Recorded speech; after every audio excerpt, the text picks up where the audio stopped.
사람이 살아가면서 참 변하지 않는 부분도 참 여전히 우리에게 남아있는 것을 보게 됩니다.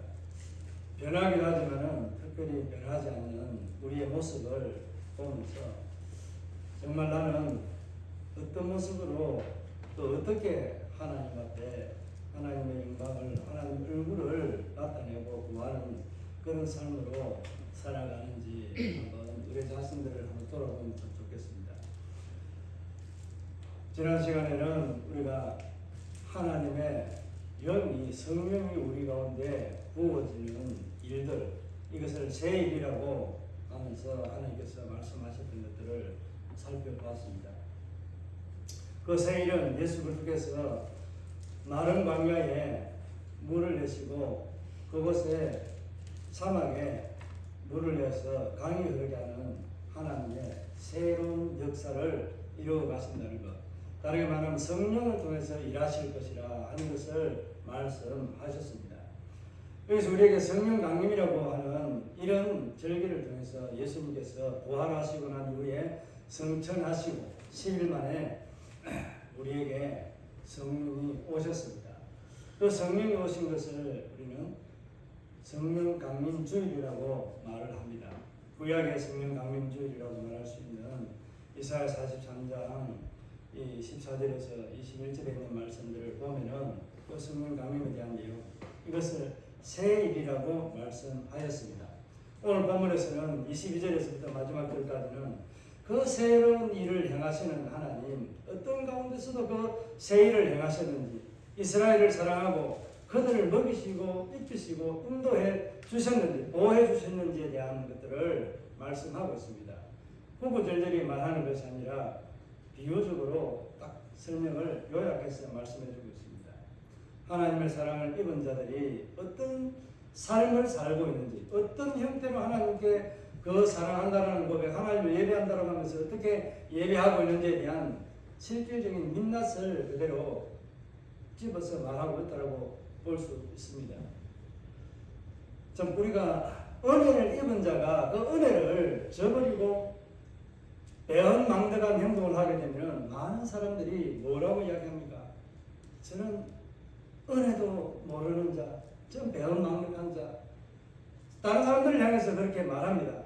정작 나는 하나님을 향해서 배은망덕한 행위를 더 심각하게 저지르고 있으면서도 여전히 다른 사람들의 그 죄를, 허물을 보면서 붕괴하고 입에 거품을 물 정도로 그들이 말합니다. 이게 우리가 그냥 이야기하는 몇 사람이 이야기를 하는 것이 아니라 바로 정말 여러분의 모습을 이야기한다라고 생각해야 됩니다. 저는 그렇게 생각합니다. 이 모습이 바로 나의 모습이다 라고 생각합니다. 그러나 변화되기는 좀 어렵게 잘 이 모든 것들을 행동으로 변화시키려는 노력은 적습니다. 변화하지 않으려고 하는 것이 아니라 변화되려고 하는, 다른 사람을 향해서 그 모습을 보면서 나에게 타산지석을 삼고 거울을 삼아서 내가 저와 같이 하지 않아야 되는데 하는 생각을 하지만은 여전히 나는 그런 생각을 하지만은 나의 삶을 하나님께로 정말 의로운 하나님의 백성으로 살아가는 거룩함을 나타내기 위해서 그렇게 많은 노력을 하고 있지 않다는 겁니다. 전혀 노력하지 않는다는 뜻이 아니라 그렇다는 거예요. 여전히 다람쥐가 쳇바퀴 돌듯이 그 쳇바퀴 안에서 달리니까 바퀴는 도는데 자기는 맨 그 자리에 돌고 있습니다. 이게 바로 우리 신앙의 모습이 아닙니까 하는 게 이 오늘 말씀을 보면서 생각을 해보았습니다. 이스라엘이 얼마만큼 배은망덕한 죄를 지었길래 하나님은 그래도 여전히 그들을 사랑한다는 것을 잃지 않고 말씀하고 있다는 사실입니다. 얼마만큼 이해할 수 없고 해결할 수 없는 그런 죄들을 지었다 할지라도 하나님 여전히 그들을 사랑하는 모습들을 보게 됩니다. 그러나 모두에게 다 하는 것이 아니라 이 채찍과 고난과 막대기를 당하면서 회개하고 돌아오는 자들을 향해서 하나님은 다시 그들에게 새 힘을 주시고 은혜를 주시는 하나님이시라는 것을 알 수 있습니다. 왜냐하면 새 일을 행하시는 하나님 말씀을 사모하는 그들에게 말씀을 주고 광야의 길을 내시고 그 길이 하나님의 말씀입니다. 하나님의 말씀의 길을 따라가는 그들에게 하나님의 말씀을 사모하고 하나님의 은혜를 사모하는 그들에게 마른 광야에 사막에 물을 내셔서 우리와 함께 하시는 성령의 은혜를 부어주신다는 그런 말씀으로 우리가 해석하고 받아들였습니다. 이와 같이 저와 여러분에게 사모하는 우리에게 성령을 주셨습니다. 그 성령과 함께 하나님을 갈망하고 목마다하는 삶으로 정말 몸부림치는 삶을 일주일 아니면은 저와 여러분 예수를 믿고 난 후에 지금까지 전하면서 얼마만큼 그렇게 몸부림치며 살아왔는지 한번 자신을 돌아보시기를 바랍니다. 정말 우리는 부끄러울 것밖에 없는 그런 상황이라고 볼 수 있습니다. 이 말씀도 나중에 좀 이따가 우리가 비유적으로 생각을 한번 해볼 부분이기도 합니다. 오늘 말씀을 보게 되면 뭐라고 말씀하고 있습니까? 야곱아 이스라엘아, 야곱이나 이스라엘은 동일하게 이스라엘을 향해서 이야기하고 있습니다. 하나님이 왜 이렇게 야곱아 이스라엘이라고 말할까요? 언약의 백성이라는 것을 강조합니다. 나는 너와 언약을 맺었고 내가 야곱이라는 이름을 통해서 이스라엘이라는 내 민족을 내가 나라를 만드는 언약의 창조자로 내가 너희들을 불렀다. 나라의 창조자로 내가 너희를 불렀다. 이 온 우주를 창조하신 하나님이시지만은 창조한 이 일들을 통해서 말할 때 나라를 창조하신 것이라는 걸 지난주간에 말씀을 드렸잖아요.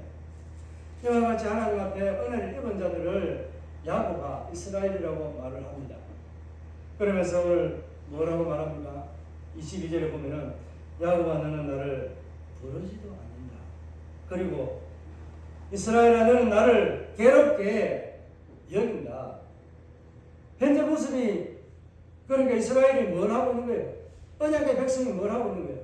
예배자로 부르심을 받은 그들이 구속사에 수중되는 그때의 제사장들과 같은 이런 구속사의 일꾼들로 불렀는데 하나님을 부르지도 않고 하나님을 오히려 더 괴롭게 여기는 거예요. 무엇가 그들을 괴롭게 했습니까? 하나님을 예배하는 것이 그들을 괴롭게 했습니까? 저 길 가는 이방인을 끌어다가 교화시켜서 내 백성을 삼으라고 하나님 명령하셨습니까? 그런 일들은 나중에 내가 할 것이라는 그런 말씀으로 하나님께서 이스라엘을 향해서 말씀하고 있잖아요. 구속해 주신 예수님을 통해서 하실 그 일들에 대해서 네가 할 일이 아니다. 너는 그 이름만 전하면 된다. 그러면 내가 너를 통해서 너를 존귀한 자의 반열에서 내 일을 행한 자로 내가 그렇게 여기겠다라고 말씀하시는 거잖아요. 그러니까 하나님은 이스라엘을 뭐 때문에 불렀어요? 하나의 목적입니다. 예배자로 불렀다는 겁니다. 그들을 무엇으로 내가 삼으려고 불렀다고 말씀하고 있어요? 마지막에 보면은 그들은 나를 마하기 위해서 21절에 보게 되면 뭐라고 말씀합니까? 이 백성은 내가 나를 위하여 지었다라고 말씀하잖아요. 하나님을 위해서 이스라엘을 나라를 만들었는데 그 나라를 만드는 궁극적인 목적은 뭐예요? 하나님을 말하는 거예요. 찬송하는 거예요. 하나님을 찬송하고 찬양하라는 것이고 하나님의 이름을 부르라는 것입니다. 하나님을 열방에 온 세상에 전가하라는 의미이기도 합니다. 하나님을 찬양하는데 그 소리를 이방이 못 듣겠습니까? 주변에 있는 사람이 못 듣겠습니까? 다 듣습니다. 너희는 다르게 말하면 나를 예배하면서 나를 찬양하면서 너희가 나를 세상에 알려라. 전도하라는 거예요. 이런 목적으로 하나님의 부른 그 부름에 합당한 삶을 살지 않고 있는 것에 대해서 이스라엘의 죄를 지적하고 있는 게 바로 22절의 시작입니다. 하나님의 창조의 목적은 뭐래요? 나라를 만드신 목적이 뭐라고요? 나를 찬송하는 예배하는 거예요. 예배하는 목적으로 불렀는데 그러나 너희는 야곱아 너는 나를 내 이름을 부르지도 않고 이스라엘아 너는 나를 뭐 한다고요? 괴롭게 여기는구나. 나를 짐으로 여기는구나. 정말 여러분 하나님 짐으로 여기주십니까? 예수 그리스도가 여러분을 짐으로 여기주십니까? 건강주의로 나오는 것이 하나님 앞에 예배를 드리러 나오는 것이 하나님 앞에 나오는 것이 짐이 됩니까? 꼬달품입니까? 하나님의 이름 예수 이름을 세상 가운데서 많은 사람들 앞에서 부르기가 그렇게 괴롭습니까? 힘이 듭니까? 고통스럽습니까? 하나님의 이름 그 부르시기 바랍니다. 그 이름 아무리 불러도 닳지 않고요, 소멸되지 않는 우리의 구주, 우리의 주인이신, 나의 주이신 예수 그리스도, 그분의 이름 그 부르시기 바랍니다. 부르다가 지쳐도 그 이름 부르시다 보면 하나님 어느새 내 삶 가운데, 내 인생 가운데 내 속에 들어와서 나를 위로해 주시고 나에게 힘을 주시는 하나님이라는 것을 경험하시기를 바랍니다. 이것을 우리는 믿고 고백하고 살아가잖아요. 오늘 이스라엘이 그렇다는 거예요. 하나님을 예배하라고 선택해 놓았는데, 찬양하라고 선택해 놓았는데 그들이 뭐 하지 않는 거예요? 하나님을 예배도 하지 않냐고. 그 이후에 있는 말씀들을 다 보면은 이 3절, 4절, 5절 이쭉 보면은 하나님을 예배하지 않는 것, 하나님을 찬송하지 않고 기도하지 않고 찬양하지도 않는 이 모습을 보면서 하나님은 뭐라고 생각하고 있을까요? 그 표현들을 신랄하게 말하고 있습니다. 그들의 배교 행위에 대해서 말하고 있습니다. 이스라엘 가장 큰 죄는 뭐예요? 하나님의 이름을 부르지 않는 것이 가장 큰 죄라는 겁니다. 왜 안 부를까요? 사실 하나님의 이름을 세상 가운데 전파하는 것, 이것을 우리의 모습을 통해서 하나님을 드러내는 거죠. 예수를 드러내는데 그 삶 가운데, 드러내는 삶 가운데 내가 예수 믿으라고 하면 저 사람들 중에서 나를 저 어떤 사람 뭐인데 못난이가, 거지가, 정말 우리 집에 종살했던 자가 예수를 믿는다고? 참 그런 하나님, 무슨 하나님이야? 나보다도 못한 하나님, 그 사람을 책임지지도 못하고 부유하기도 못하고 똑똑하기도 못해주시는 하나님, 그 하나님을 믿는다라고? 아니야, 나는 내가 가진 재물이 제일이야.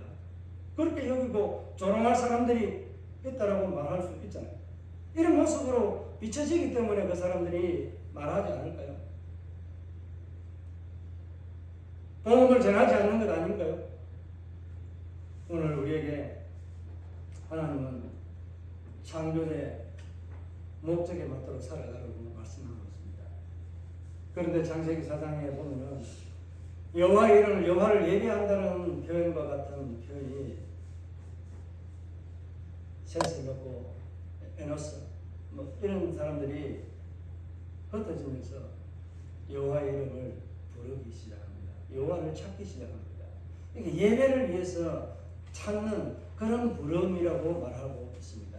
오늘 이 22절에 보게 되면 하나님 이름을 부르지도 않고 이스라엘이 하나님의 그 은혜와 사랑을 어떻게 보면 괴롭게 여기고, 하나님의 은혜와 사랑을 받는 것이, 복을 받는 것이 괴로운 짐이 된다라는 이런 표현으로 사용하고 있는 이런 모습을 보면서 저와 여러분도 이 세상 살아가면서 예수를 믿는 것이 여러분의 인생에 하나님이 부끄러울 만큼 내 인생에 개입하고 찾아오셨습니까? 그러나 하나님 이 세상에서 왜 하나님을 믿는다라고 주일날 교회로 옵니까? 안 오면 뭘 받을 것 같아요? 하나님 그런 째째한 하나님 아닙니다. 우리의 허물을 더 덮어주시고 더 용서하시고 더 감싸주시는 하나님이라는 것을 오늘 다시 한번 또한 죄인들을 향해서 말씀하고 있는 이 말씀들을 보게 되면 알 수 있습니다. 무엇이라고 말하고 있습니까? 하나님의 말씀을 경험하고 했던 이런 많은 사람들이 있습니다. 그 사람들이 시편에도 고백하는 것들이 있잖아요. 하나님의 말씀이 정금보다도 더, 순금보다도 더, 꿀송이꽃보다도 더 아름답고 좋다라고 고백을 합니다. 여호와의 말씀은 나를 소생시키기로 한다는 고백을 합니다. 꿀송이보다 더 달고 더 좋은 말씀, 아름다운 말씀이라고, 내게 생명이 되고 양약이 되는 그런 말씀으로 내게 들려주고 있습니다. 라는 고백들을 많이 합니다. 19편 10절에서도 그렇게 말씀하고 있고 119편 또 103절입니다. 여기에서도 보면 주의 말씀이 내게 어찌 그리 단지요 내 입에 꿀송이보다도 더, 꿀보다도 더 달다라고 하는 시인의 고백들이 있습니다. 이와 같은 고백이 저와 여러분의 고백이 되기를 주의 이름으로 축복합니다. 하나님의 이름이 괴로운 것이 아니라 하나님의 말씀이, 하나님의 은혜가 내게 이 꿀송이보다도, 꿀보다도 더 아름답고 단 그 꽃보다 더 아름다운 그런 말씀이 되기를 주의 이름으로 축복합니다. 사모하시기 바랍니다. 장성 아직 안 했지만은 앞에 우리가 좀 전에 했지만은 85장의 구주를 생각만 해도 이렇게 즐겁고 좋더라고 찬송합니다.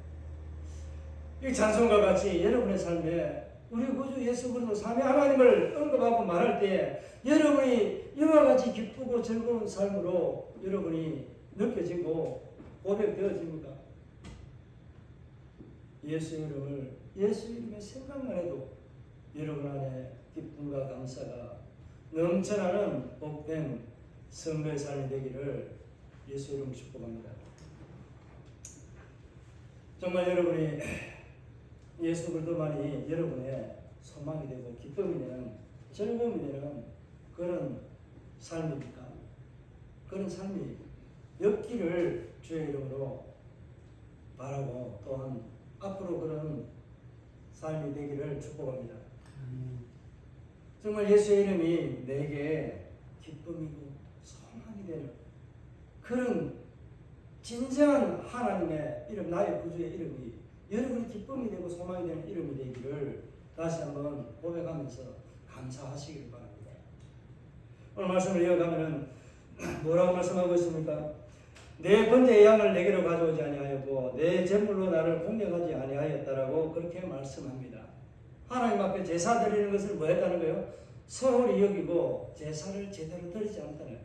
성도가 되어서 하나님 앞에 예배를 드리러 나와야 되는데 예배 시간을 딴 데 가고 하나님 앞에 뻗춤하고 나가는 그런 내가 일부 예배 드리고 나가면은 그것이 내 삶에 하나님 앞에 드리고 간 것이다. 내가 보람받는다, 복받는다라는 생각으로 한국교회 성도들이 1부, 2부, 3부 이 사람들이 많아져서 예배당 안에 한꺼번에 드릴 수 있는 공동체에 예배의 공간이 부족해서 나눈 것이 오히려 그들을 하나님을 배반하고 하나님의 말씀에서 멀어지는 삶으로 이어가는 하나의 도구가 되고 있다는 사실입니다.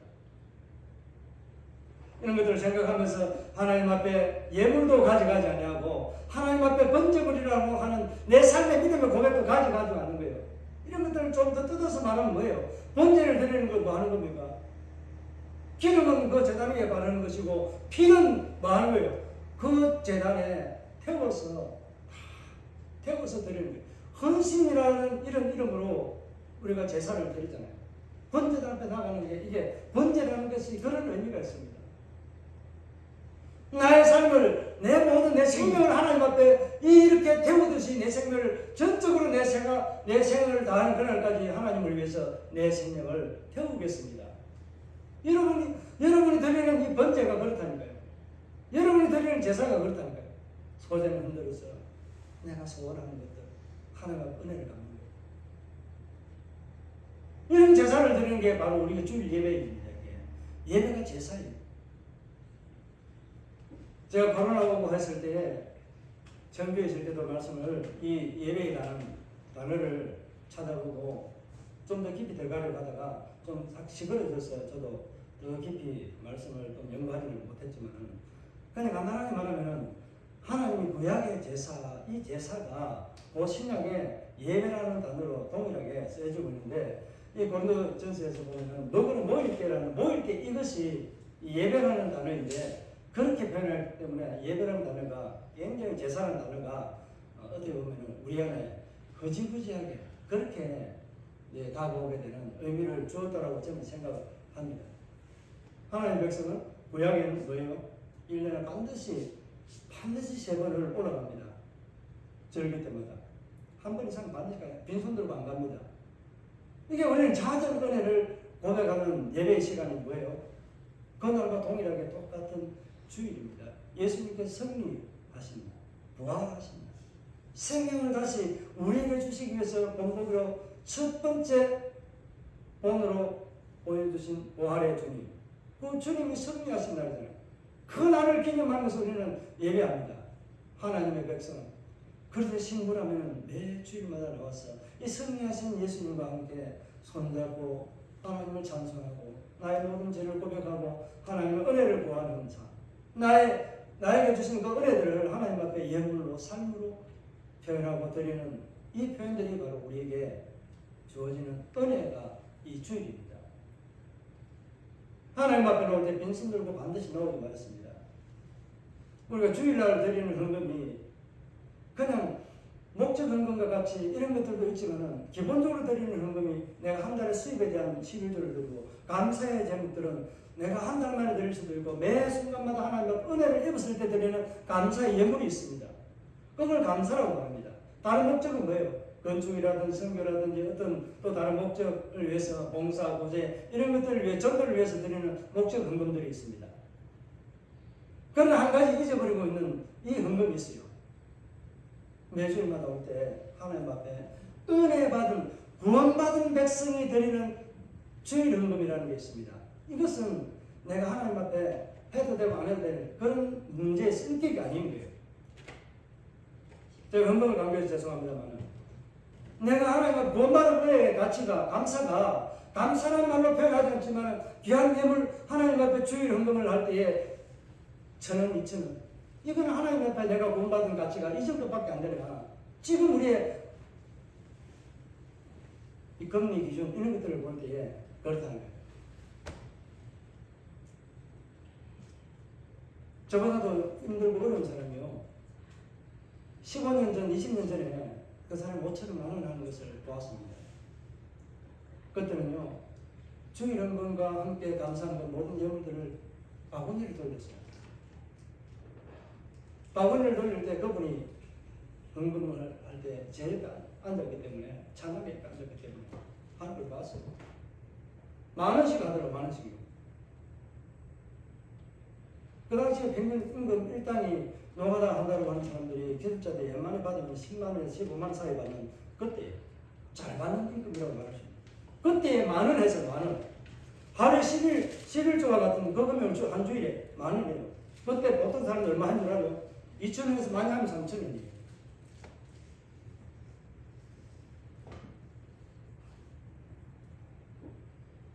구원받은 가치가 내 믿음의 고백으로 말로만 이어지는 것이 아니라 내 삶에 내 가진 것으로 하나님 내게 주어진 것으로 고백하는 것입니다. 이게 주일날 올 때 우리 주일 헌금이에요. 이게. 그래서 제가 매 주일마다 헌금할 때 빠지지 않는 게 구원받은 은혜를 감사하며 드리는 주정 헌금, 주일 헌금이라는 표현을 계속합니다. 왜? 그 구원받은 은혜가 더 크고 귀중하기 때문에 그렇습니다. 그 하나님 은혜를 다시 한번 생각해 보시기 바랍니다. 이런 행위들을 하지 않는 게 오늘 이스라엘 백성들의 모습이라는 거예요. 예물을 가져오지 않는 거예요. 해나도 예물을 드리지는 않는 거예요. 왜 어떻게 안 드리는지 그에 대한 자세한 내용도 또 있습니다. 이어서 말씀을 보게 되면은 나는 제물로 말미암아 너를 수고롭게 하지 아니하였다라고 하나님은 뭐가 단호하게 말씀하고 있습니다. 무엇으로? 네가 헌금을 했는지 제물을 드렸는지 안 드렸는지 이걸 가지고 너의 믿음이 있니 없니 이것을 측정하지 않고 너를 깨끗게 하지 않았다는 것을 말씀합니다. 다르게 말하면 뭐라는 거예요? 내가 너를 구원한 것에 대해서 후회함이 없다는 의미로도 해석할 수 있잖아요. 단지 내가 너를 사랑했기 때문에 내가 나를 믿는다고 했기 때문에 내가 너를 원해준 것이고 너를 택한 것 뿐이다. 그리고 내가 너를 그렇지 않아도 사랑하고 저렇게 해도 사랑하고 있다. 그럼 너는 그것을 잊어버리고 있구나 하는 것을 역설적으로 설명하고 있는 거예요. 그러면 예물을 많이 드는 사람, 돈 많은 사람들은 하나님 앞 높은 자리에 가서 다 앉아 있겠네요? 아니라는 거예요. 과거의 두레토는 얼마나 귀한 가치를 보게 됩니까? 그걸 잘 아시잖아요. 예수님이 그것을 묶어내 보시면서 다른 부자들, 다른 사람들 다 헌금하는 거 다 보았습니다. 그러나 가난한 그 여인이 드리는 그 두레돈의 헌금은 어떤 의미를 갖는다고 했습니까? 제가 설명했습니다. 그의 자신이 가지고 있는 모든 생활비 전부를 드리는 거예요. 생활비 전부. 이것이 없으면은 살 때 가부와 같이 이제는 삶을 포기하고 내가 이제 목말라 죽거나 못 먹어서 죽게 되는 그런 것들만 기다려야 될 상황입니다. 여러분의 전 재산을 하나님 앞에 드려보았습니까? 요즘에는 그런 거 잘 없습니다. 교회가 무언가 건축한다든지 뭔가를 일을 하려고 할 때요. 정말 자신의 것을 팔아서 헌신하려고 하는 사람들이 대형교회들도 건축을 하게 되면 이것들 때문에 성도들이 많이 흔들리고 빠져나가게 되고 예물을 안 합니다. 어떤 모장은 교회 건축한다니까 다른 데 갔다가 다시 그 건축 딱 끝나고 나니까 헌금 하나 안 하면서 다시 돌아와가지고 자기가 장로가 되고 싶어서 안달이 되고 그렇게 해서 장로가 된 사람도 있습니다. 하나님 과연 그것을 기뻐하실까요? 하나님 모르고 계실까요? 하나님을 속였다고 생각합니까? 아니면 누구를 속였다고 생각하는 거예요? 자기 자신을 속인 거예요? 아닙니다. 모두를 속인 거예요. 하나님은 거짓말하는 자가 천국에 들어갈 수 있다 없다 못 들어온다고 했습니다. 믿지 않는 자라고도 말하지만 예수를 믿지 않는 자가 천국 못 가지만 거짓말하는 자도 믿는다라고 말하는데 거짓말하는 자도 이 대상에 포함이 된다는 사실입니다. 거짓말 함부로 하시면 안 됩니다. 우리의 자신을 속이면 안 됩니다. 오늘 하나님께서 뭐라고 또 말합니까? 유향으로도 그러니까 향재료 이런 것들 모략 이런 것들 굉장히 귀한 거 예수님을 찬양하는데 이런 데 쓰여진 예물이잖아요. 이런 것들을 가지고도 하나님을 뭘 했다고요? 너를 괴롭게 하지 않았다고 그렇게 말합니다.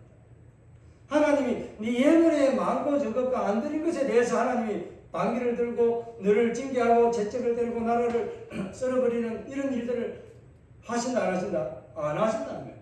예물로 하신 것이 아니라 내 모습이 하나님 앞에 비춰지는 모습이 정말 하나님을 사모하고 사랑하는 마음으로 내 이름을 부르고 내가 너의 이름을 부르는 거기에 복을 주고 은혜를 주는지 이것을 네가 경험하는 것이 내게 즐거움이다. 하나님은 아마 그렇게 말씀하고 계시지 않는 것 같습니까?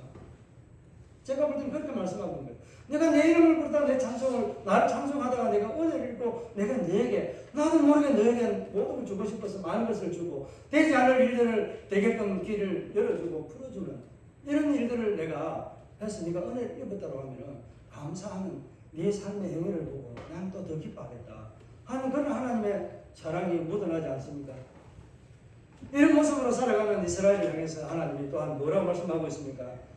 자, 24절입니다. 너는 나를 위하여 무엇으로도 안 했다고요? 돈으로 양품을 사지 아니하며 희생의 기름으로 나를 흡족하게 하지 아니하고 내 짐으로 나를 수고롭게 하며 내 죄악으로 나를 괴롭게 하였느니라고 그렇게 말씀합니다.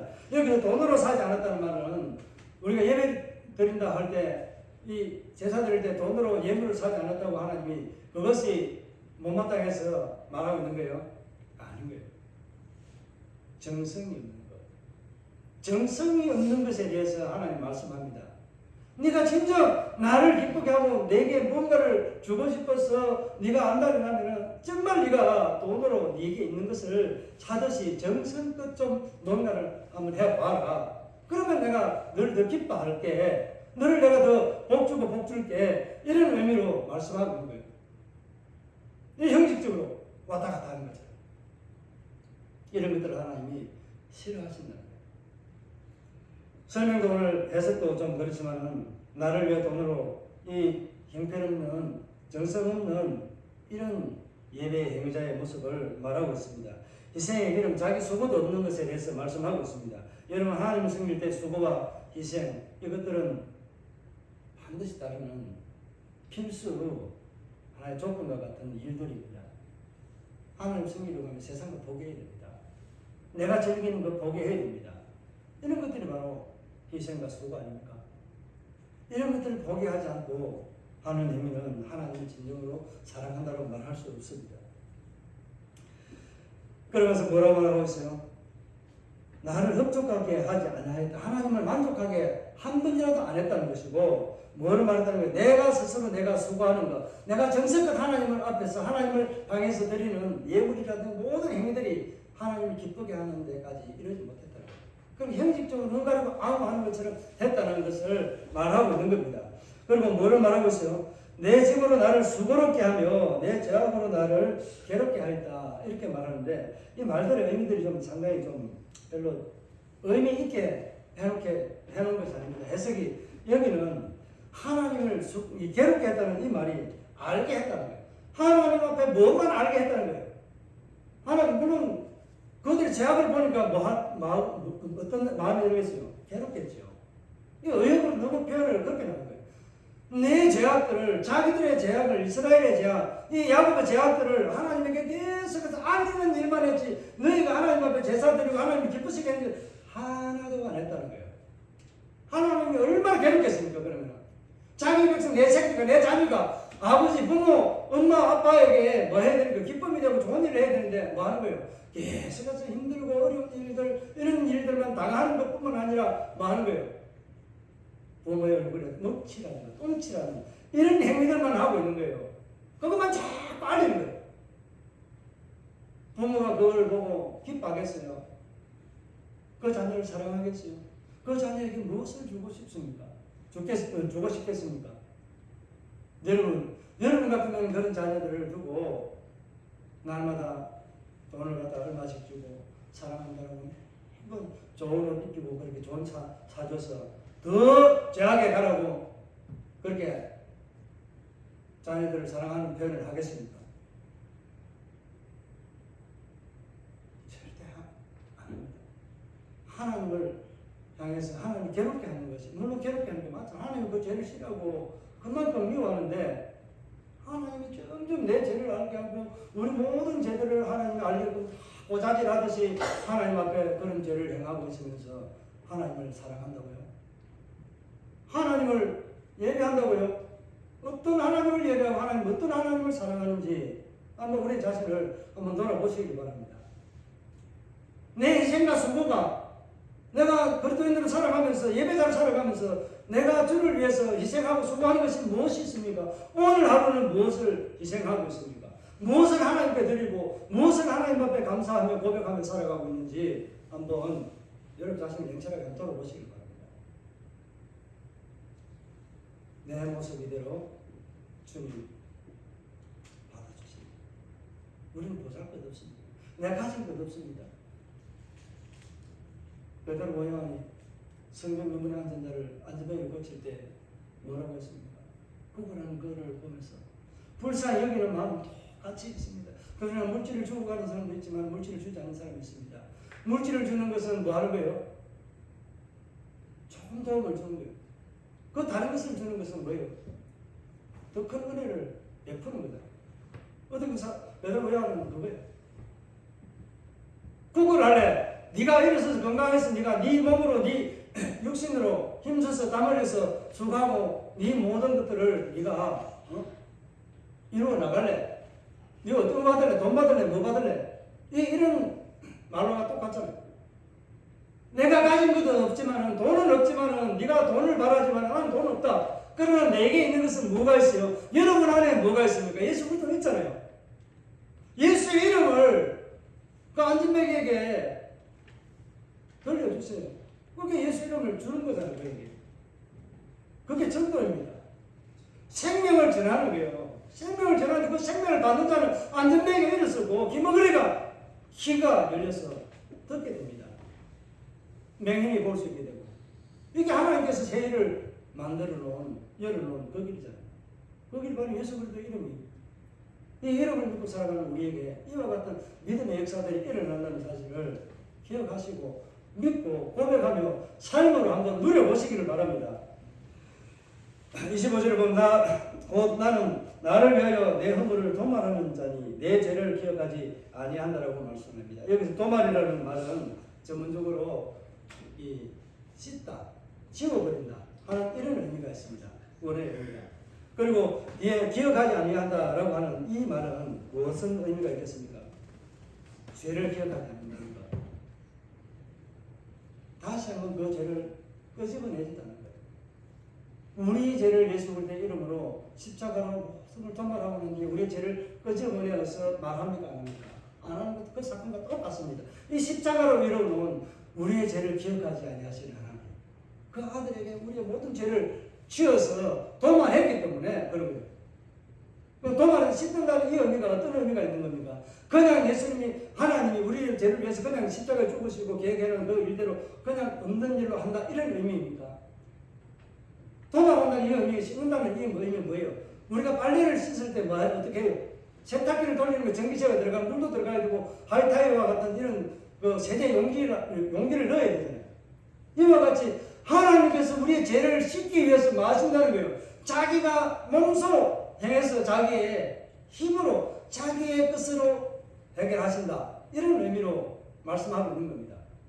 그냥 단순히 도말하고 야, 네 없다, 죄 없다 이렇게 말로서 끝내는 것이 아니라 뭔가의 자기의 희생과 대가로 치러서 이것을 도말한다는 것, 씻어버린다는 겁니다. 이거 바로 십자가 예수 그리스도 십자가의 의미를 지고 있는 그런 의미들을 담고 있다는 사실을 알 수 있잖아요.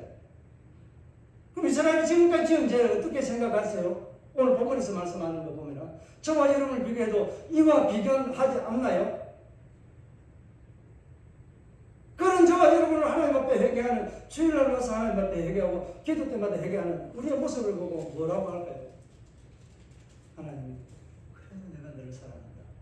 내가 네 죄를 고백하고 내가 너를 뭐 한다고요? 십자가의 죄를 씻었으니까 내가 다시는 네 죄를 기억하지 않는다. 앞으로 지을 죄도 내가 기억하지 않는다는 거예요. 죄를 지으라는 것이 아니라 그렇게 네가 짓는 죄를 내가 깨끗하게 내 아들을 죽여서까지 씻어갖고 깨끗하게 했는데 왜 다시 끄집어내가지고 내 아들을 다시 소환해서 그것을 생각하고 그 죄를 재판하겠나? 안 한다는 겁니다. 하나님의 한 번 그 사랑, 그 은혜 한 번 더 입으면 영원히 지울 수 없는 그 사랑이 저와 여러분 안에 심어져 있다는 사실입니다. 이런 것들을 보면서 26절, 27절, 28절까지 보게 되면 그들의 죄가 어디서부터 시작이 됐다고 합니다. 내 조상 시조라고 하는 아담으로부터 이어진 범죄는 끊이지 않고 계속해서 이어져 내려오고 있다. 정확하게는 모르지만 아담으로부터 지금 현재 이들을 이스라엘을 향해서 마지막 그때까지 대략 한 4,000년이 흘러갑니다. 그 기간 동안에도 내가 너를 사랑하고 너를 그렇게 도발하지 않는다. 그럼 내가 너를 사랑하니 안 하니? 이런 거 한번 생각해 봤나? 하나님 그렇게 말씀하고 있는 것 같지 않습니까? 여기서 시조가 범죄하였다는 말씀을 하고 있습니다. 조상들이 범죄하였다는 것이고 너희 교사들이 나를 배반하였다라고 말하는데 여기 교사라는 표현을 쓰면 안 되는데 여기 제사장들과 같은 성전에서 봉사하는 자들입니다. 그러니까 성전에 봉사하는 자들이 누구예요? 제사장들이잖아요. 레위인들이잖아요. 이들이 모범을 보여야 되고 본이 되어야 되는데 그런 일들을 하고 있다 안 하고 있다. 전혀 그들의 본분에 걸맞는 일들을 하고 있지 않다는 겁니다. 사명자로서의 삶도 살고 있지 않다라고 말씀하고 있는 겁니다. 저와 여러분은 하나님의 백성으로서 그 본분을 다 하고 있습니까? 아니면 사명자로 살아가는 그 본분도 다 하고 있는지 한번 우리 자신을 냉철하게 한번 돌아보시길 바랍니다. 하나님께서 우리에게 그러나 우리에게 어떤 은혜를 베풀어주고 있는지 다시 한번 더 말씀하고 있습니다. 25절에서도 하나님께서 우리의 죄를 기억하지 않는다고 말씀하는데 그러므로 내가 성서의 어른들을 욕되게 하며 또 뭐라고 말씀하고 있습니까? 야곱이 진멸당하도록 내어주며 그 백성들 가운데 있는 하나님의 백성 이스라엘을 향해서 비방거리가 되게 내버려 둘 것이다 라고 말씀하고 있습니다. 하나님께서 이들을 쓸어버리는 것이 아니라 뭐 한다는 게 돌아오도록 기회를 주겠다라는 이 말씀으로 말씀한 거 있잖아요. 본인의 제사장이 직분을 감당하지 아니하고 고속사의 수정들은 백성으로 부름받은 그 백성의 본연의 직분도 감당하지 않는 이스라엘 향해서 하나님 어떻게 하시겠다고요? 그들을 여기 진멸당하도록 한다는 이 헤렘이라고 하는 이 단어 우리가 어디 한번 들은 적이 있잖아요. 가나안 정도 여호수아 왔을 때 우리가 헤렘이라는 거 이런 말씀을 드렸습니다. 드려진 것, 하나님 앞에 예물을 드린 것에 대한 의미를 가지고 있는 이 단어로 표현하고 있습니다. 그러니까 진멸당하도록 하는데 이 진멸당하는 건 뭐예요? 앞에 조금 전에 성서의 어른들이라고 했는데 제사장들이라 교사, 제사장들 이런 의미들을 담고 있다고 말씀드렸습니다. 여기서 너희 교사들이라고 할 때 경멸하는 자들이라는 의미로 쓰여지고 있습니다. 이제 해석할 때는 조금 전에 제가 말씀을 드린 게 여기 성서의 어른들 제사장들과 같은 의미로 말씀을 드렸는데 하나님이 어떻게 하시는 거예요? 그들을 반드시 그 죄악을 어떻게 하시는 거예요? 그 죄악을 통해서 하나님은 죄를 씻으시고 다시 그들에게 은혜를 베풀어 주실 것이라는 그런 암시적인 말씀으로 이렇게 하고 있다고 볼 수 있습니다.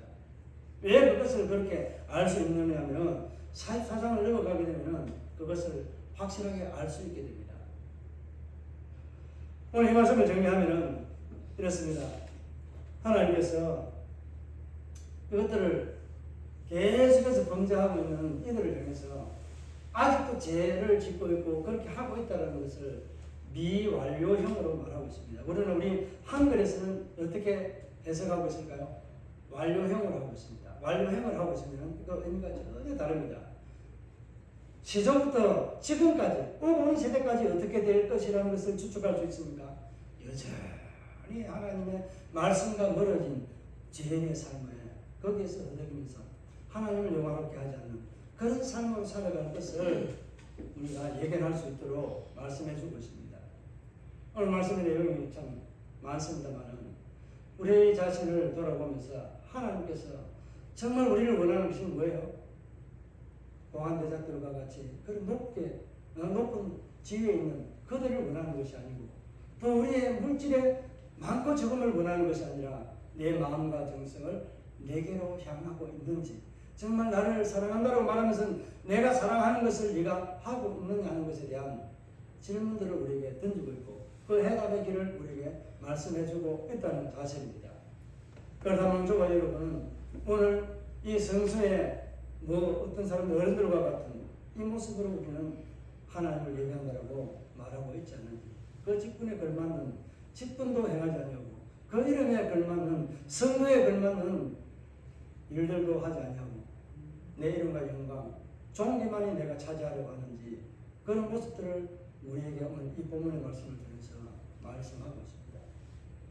여전히 하나님은 저와 여러분을 마하고 계시다고요? 사랑하고 있다는 사실입니다. 진멸당하도록 그들이 드린 예물을 내가 기뻐하지 않는다고요. 아무리 내가 잘해봐라 안 된다. 나를 부르고 내 이름을 부르고 나를 찾는 자 나를 괴롭게 여기지 않는 자 그들을 향해서 내가 영광을 받고 또 그들에게 내가 복을 주시겠다는 겁니다. 오늘 저와 여러분이 그 무리에 속한 복된 성도가 되기를 주의 이름으로 축복합니다. 하나님 은혜 자리에 하나님 이름을 영화롭게 하고 그 이름을 복된 이름으로 여기고 믿음으로 고백하며 찬송과 예배, 기도의 삶이 우리 가운데 우리 교회 가운데 끊이지 않도록 기도하고 본으로 보여주는 그런 아름다운 성도의 삶이 되기를 다시 한번 예수 이름으로 축복합니다. 아멘. 이 말씀을